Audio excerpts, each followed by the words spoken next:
Welcome to vocab with निकुंज। और चलिए शुरू करते हैं आज के एडिटोरियल का एनालिसिस। पहले देखते हैं कौन कौन से वर्ड्स है। First word is fluid. Fluid का मतलब लिक्विड के फ्लो से होता है। यहाँ पे जो मतलब है वो है कि बिना रुकावट के और जो भी स्मूथली फ्लो कर रहा है, ठीक है, वैसा मूवमेंट होना। नीचे देखेंगे कॉन्टेक्सचुअल यूजेस क्या है इसका। Next word is नेस्टी। नेस्टी का मतलब होता है ऑफेंसिव और मलिशियस, मतलब कि बहुत ही गंदा सा कुछ, गंदी भावना वाला कुछ, ठीक है, ये एडजेक्टिव है। फ्लूइड भी एडजेक्टिव है, राइट। नॉन भी हो सकता है fluid depending upon the users, ठीक है। और cross word is a phrasal verb. इसका मतलब होता है किसी से झगड़ा या लड़ाई करना, ठीक है। अप द एंटे मतलब होता है जो अपने स्टेक्स है ना, कोई जुआ खेल रहे हैं या फिर कुछ सट्टा में पैसा लगाया या कोई लड़ाई में कुछ है, उसको अपने स्टेक को इंक्रीज कर देना। जो आपका डिस्प्यूट में है उस चीज को इंक्रीज करना, ठीक है, कोई डिस्कशन हो रही है उसमें। Next word is flare up. Is a noun और ये होता है सडन इंटेंस हैपनिंग, ठीक है। कहीं अचानक से आग लग गई तो वो फ्लेयर अप हो गया, ऐसा। assertion is the next word. इसका मतलब सिंपली होता है डिक्लेरेशन। और ऐसा नॉर्मल डिक्लेरेशन नहीं, एक ऐसा डिक्लेरेशन जो एम्फेटिकली बताया गया हो, जोर दे के बताया गया हो, ऐसा डिक्लेरेशन। रिटन मतलब दोबारा कहना, ये हम कई बार डिस्कस कर चुके हैं। रिबटल मतलब कुछ रिफ्यूट करना, ठीक है। और रिफ्यूट करना कैसे? By offering a contrary contention. किसी चीज का जवाब देना, जो चीज है उसका, उसके विरोध में कुछ दलील देते हुए, ठीक है। तो अगर कोई कहे कि ये सामान मेरा है तो अगला बोलेगा नहीं, ये तुम्हारा नहीं, ये मेरा है, तो वो रिबटल कर रहा है, ठीक है। समझ में आ गई बात। अभी नीचे देखेंगे इसका कॉन्टेक्चुअल यूजेस क्या है। डायल डाउन का मतलब ये जैसा कि ना फ्रेजर वर्ब, इसका मतलब होता है लेसन द अमाउंट। का हमने एक वर्ड पढ़ा था अबेट। अबेट और डायल डाउन का मतलब बिल्कुल एक ही चीज होती है, किसी चीज की इंटेंसिटी या डिग्री को कम करना। रिटोरिक मतलब कि ऐसा लैंग्वेज यूज करना जिससे और लोग खुश हो जाएं, ठीक है। पॉलिटिशियंस अधिकतर ऐसा लैंग्वेज यूज करते हैं। एजुडिकेट मतलब जो मामला कोर्ट में है और कोर्ट किसी मामले को अगर एजुडिकेट करती है तो वो उस मामले को खत्म करती है, एक फाइनल कंक्लूजन पे आती है। Seize of is again a phrasal verb. इसका मतलब होता है be in the legal possession of something. तो अगर कोई सामान डिस्प्यूटेड है और कोर्ट ने उसे सीज कर दिया है तो will say that the court is has seized of that whatever it is. तो कोर्ट डिसाइड करेगी उस पर। लिंग्विस्टिक मतलब होता है लैंग्वेज से रिलेटेड कुछ भी, एडजेक्टिव है। Carve out is again a phrasal verb. इसका मतलब होता है एस्टैब्लिश और क्रिएट थ्रू पेनस्टेकिंग एफर्ट। और कार्व आउट को वो भी कहते हैं कि किसी कपड़े या कोई भी एक बड़ी चीज है, उसी छोटी छोटी चीजों को बनाया जाए तो उसे भी कार्व आउट कहेंगे, ठीक है। यहाँ पे कॉन्टेक्चुअल यूजेस नीचे ही देखेंगे हम। एकॉर्ड का मतलब होता है as a verb let have, लेने देना, ठीक है, या फिर राइट देना या अपॉर्चुनिटी देना, ठीक है, परमिशन देने को भी एकॉर्ड कहेंगे। एज अ वर्ब यूज हुआ है यहाँ पे। रिबफ का मतलब होता है रिजेक्ट आउटराइटली एंड ब्लंटली, बहुत ही यू नो मोटे तौर पे कह देना कि रिजेक्ट कर देना किसी भी चीज को ब्रॉडली, ठीक है।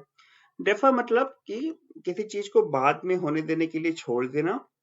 एम्ब्रेस मतलब गले लगाना भी होता है, स्कोप में इंक्लूड करना भी होता है, ठीक है। डिमार्केट मतलब क्लियरली सेपरेट कर देना, लाइंस खींच देना, बाउंड्रीज के हेल्प से डिमार्केट करना, मेनली सेपरेट करना मीनिंग होती है।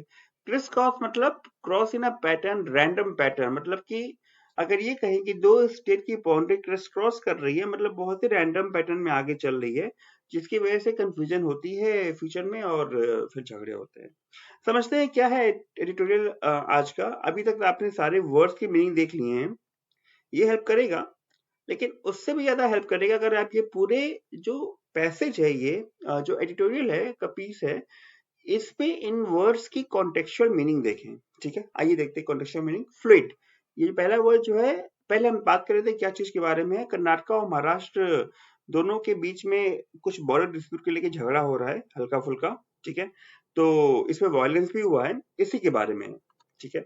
फ्लूइड बाउंड्रीज, क्या हिंदू कह रहा है कि बाउंड्रीज जो होती हैं स्टेट, स्पेशली एक देश के अंदर जो अलग अलग स्टेट्स है उनकी जो बाउंड्रीज आपस में होती है वो फ्लूइड होनी चाहिए, बिना किसी रुकावट की और इजिली मूवमेंट वाली, सॉरी, इजी मूवमेंट वाली बाउंड्रीज होनी चाहिए जहाँ पे मूवमेंट आराम से हो जाए, ये नहीं कि दंगा हो रहा है और पुलिस ने रोक लिया ऐसे।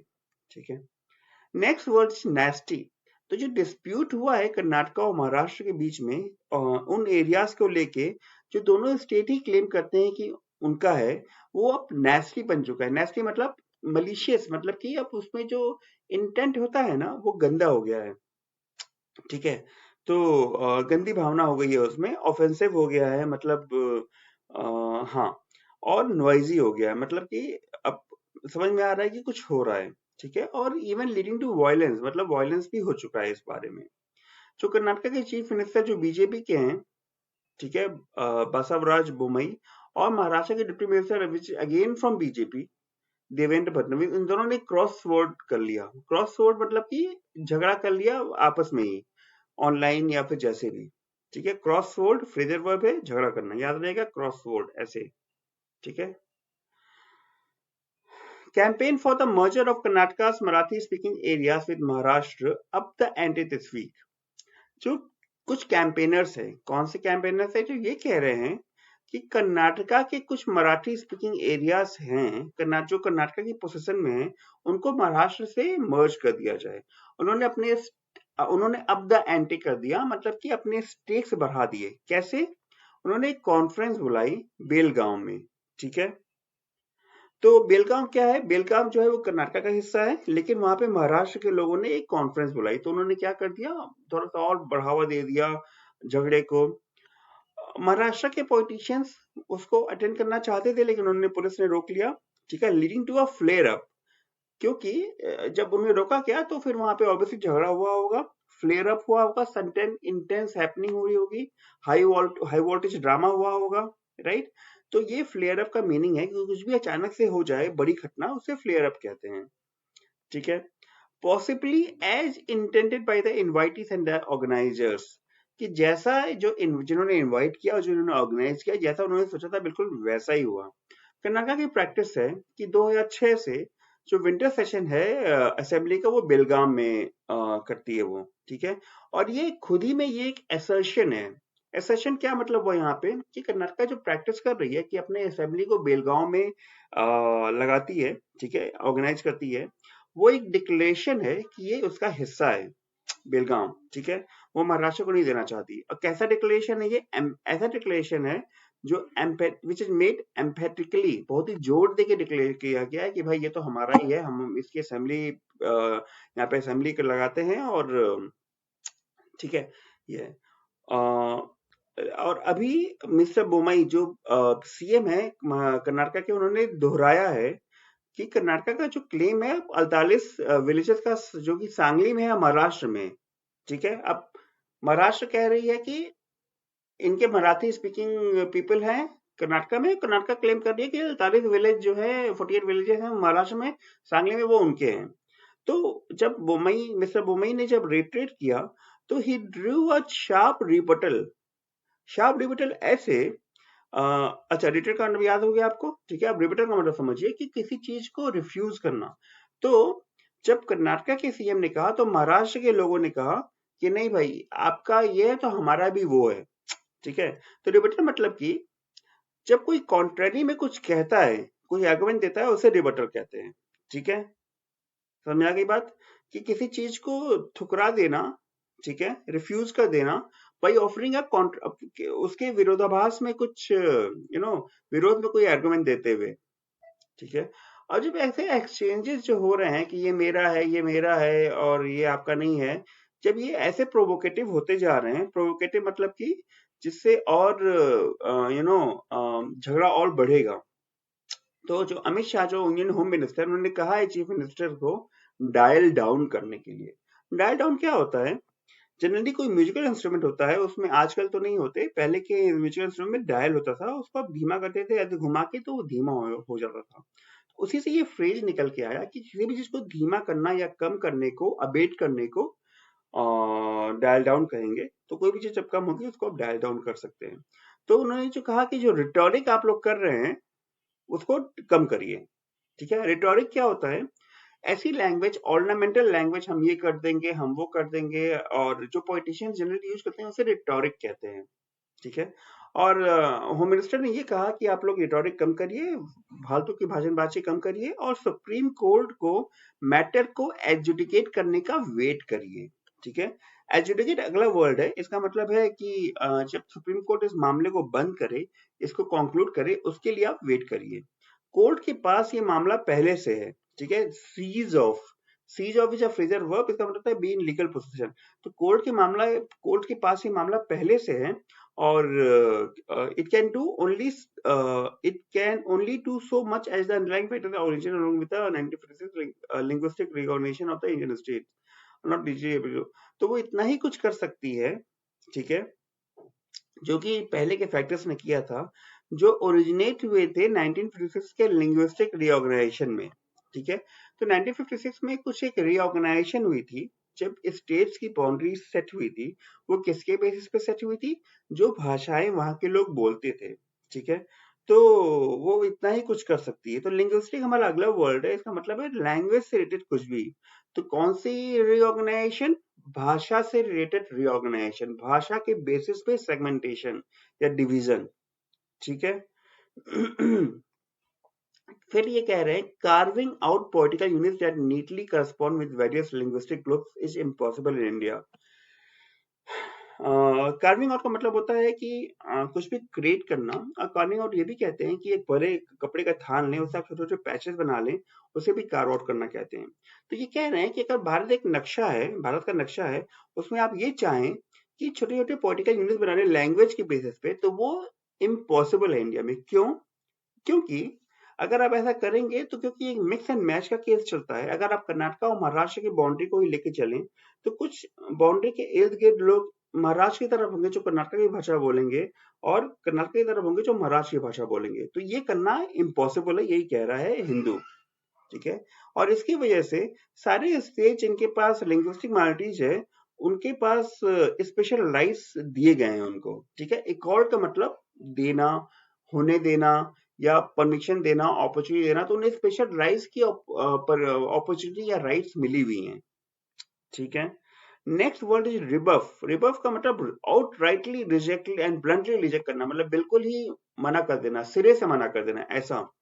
ठीक है, तो महाराष्ट्र ने, कहां से शुरू हो रहा है सेंटेंस? हाँ, तो महाराष्ट्र कर्नाटक का जो रो है, मतलब जो झगड़ा है, रो का मतलब झगड़ा होता है यहाँ पे, रो कॉलम वाला नहीं, अलग मीनिंग है इसकी। वो फंडामेंटली कैसे अराइज करता है? एक लैक ऑफ एप्रिसिएशन से अराइज करता है। ठीक है, किस चीज का अप्रिसिएशन? रियलिटी का। 1957 में 1957 में महाराष्ट्र ने 814 विलेजेस क्लेम किए थे और 3 urban settlements of Belagavi, Karwar and निपनिका को क्लेम किया था, जो कर्नाटक में थे। सॉरी, कर्नाटक ने इनको न ओनली रिजेक्ट किया था, बहुत सिरे से रिजेक्ट किया था कि नहीं नहीं, ये तो आपका हो ही नहीं सकता, महाराष्ट्र के क्लेम्स को। बट उसने क्या किया कर्नाटक ने भी महाराष्ट्र की जो जमीनें थी, एरियाज थे, कोल्हापुर, शोलापुर, संगली में, उनको क्लेम करना शुरू कर दिया। ठीक है, उसके बाद जो वर्ड है हमारे पास वो है डिफर। तो ये कह रहा है हिंदू कि सबसे अच्छी बुद्धिमत्ता वाली बात ये होगी कि आप जो है दोनों स्टेट्स को, कि वो कोर्ट्स के डिसीजन तक इस चीज पर होल्ड पे रखे। ठीक है, जब तक कोर्ट कोई डिसीजन नहीं लेता है, राइट। और हार्मनी जो है, why to differ to the court is only dispute, but harmony can be achieved only through embracing and promoting a political culture that is respectful of diversity and cannot be nearly neatly demarcated। Harmony जो है मतलब piece, और क्या कहते हैं हिंदी में, क्या बोलते हैं पीस को, याद नहीं आ रहा। ओके, जो पीस जो है, हार्मनी मतलब वो अचीव हो सकती है केवल जब आप एम्ब्रेस करें। एम्ब्रेस करना मतलब गले लगाना होता है, लेकिन यहाँ पे क्या कह रहे हैं कि आप एक ब्रॉडर चीज को सोचें। ये ब्रॉडर क्या चीज हो सकती है? ये ब्रॉडर ये चीज हो सकती है कि आप एक देश को मान के चलें कि पूरा देश आपका है। ठीक है, और इन छोटे छोटे झगड़ों में ना पड़े और बड़ी सोच रखें, ये कहना चाह रहे हैं। ठीक है, हार्मनी ऐसे अचीव हो सकती है, और एक ऐसा पॉलिटिकल कल्चर को प्रमोट करें जो कि डाइवर्सिटी की रिस्पेक्टफुल हो। ठीक है, कि क्या कहते हैं, जो अगर कर्नाटक में कुछ महाराष्ट्र बोलने वाले भी हों तो उनकी भी रिस्पेक्ट की जाए। ठीक है, स्पेशली उन केसेस में जब नीटली डिमार्केट नहीं किया जा सकता, ठीक है, क्योंकि मैंने जैसे बताया कि एक लाइन गई हुई है, उसमें कुछ कर्नाटका के रीजन में महाराष्ट्र के बोलने वाले लोग होंगे एंड वाइस वर्सा, तो इसलिए डिमार्केट करना आसान नहीं है, इसलिए आपको डाइवर्सिटी को रिस्पेक्ट करना चाहिए, ठीक है।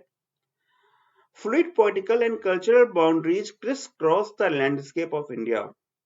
जो पॉलिटिकल और कल्चरल बाउंड्रीज हैं फ्लूइड, वो क्या करती हैं, जो इंडिया का लैंडस्केप है, ठीक है, जो भारत का नक्शा है, जो भारत की क्या कहते हैं लैंडस्केप है, उसमें क्रिस क्रॉस करती है। क्रिस क्रॉस मतलब कि एक रैंडम पैटर्न में चलना, तो it is not very easy to demarcate different to make new boundaries based on culture and politics. तो ये कहना चाह रहे हैं हिंदू। काफी लंबा सेशन था आज का और कई सारे वर्ड्स आई एम श्योर आपको सीखने को मिले होंगे, ठीक है। तो देखते रहिए सेशन, सीखते रहिए नए वर्ड्स। कुछ आपका फीडबैक होगा तो प्लीज मुझे भी बताइए। आप ये भी डिस्कस कर सकते हैं मुझसे कमेंट सेक्शन में कि जो भी डिफिकल्टी आपको हो रही है इंग्लिश सेक्शन में या वोकैबुलरी में पार्टिकुलरली, और अभी तक आपने सब्सक्राइब नहीं किया है and you want to improve your vocab, so you can go ahead and subscribe here. Thank you for watching. Bye bye.